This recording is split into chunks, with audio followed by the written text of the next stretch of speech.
পাক বলেছিলেন।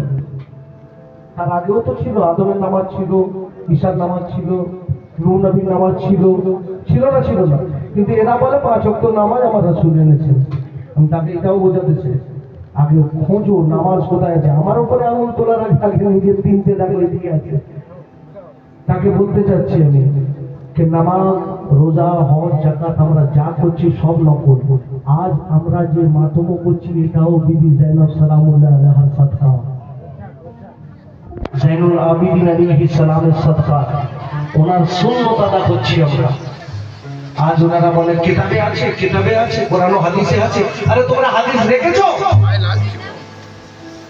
হাদিস ঠিক জায়গায় রেখেছো? রাখলে তো পাবে। মওলায়ে কায়নাতের একটাও বর্ণিত আছে হাদিসে বুখারীতে?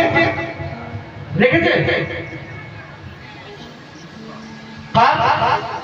রাসূল পাক যখন ভালোভাবে শুনলেন না ভাই কথাগুলো, না আমার কালাম গাওয়া বেকার হবে, বৃথা হবে, খালি তোমার পয়সা দেবো, ঘরে চলে যাবো। মওলা রাসূলুল্লাহ সাল্লাল্লাহু আলাইহি ওয়াসাল্লাম হাত তুলে বুলন্দ করে দেখালেন আমি যার মওলা, আলী তার মওলা। আলী হকের সাথে হক, আলীর সাথে আছে। তার সত্ত্বেও বিবি আয়েশা ওনার সাথে জং করেছে, কারণ তার মনে ছিল না রাসূল পাক বলেছেন যে আলীর বিরুদ্ধে যাবে সে আমার বিরুদ্ধে যাবে, সে হকের বিরুদ্ধে গেল।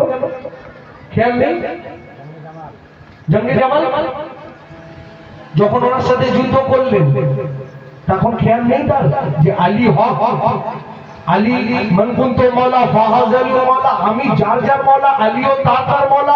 আলীর সাথে যুদ্ধ করা মানে নবীর সাথে যুদ্ধ করা, জানেন না?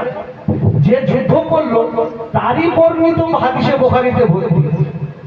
মা আম্মা জান আয়েশা বলেছেন, মা আম্মা জান আয়েশা বলেছেন। আলীর বর্ণিত একটাও আছে যাকে করলে ঈমান বলা হয়েছে।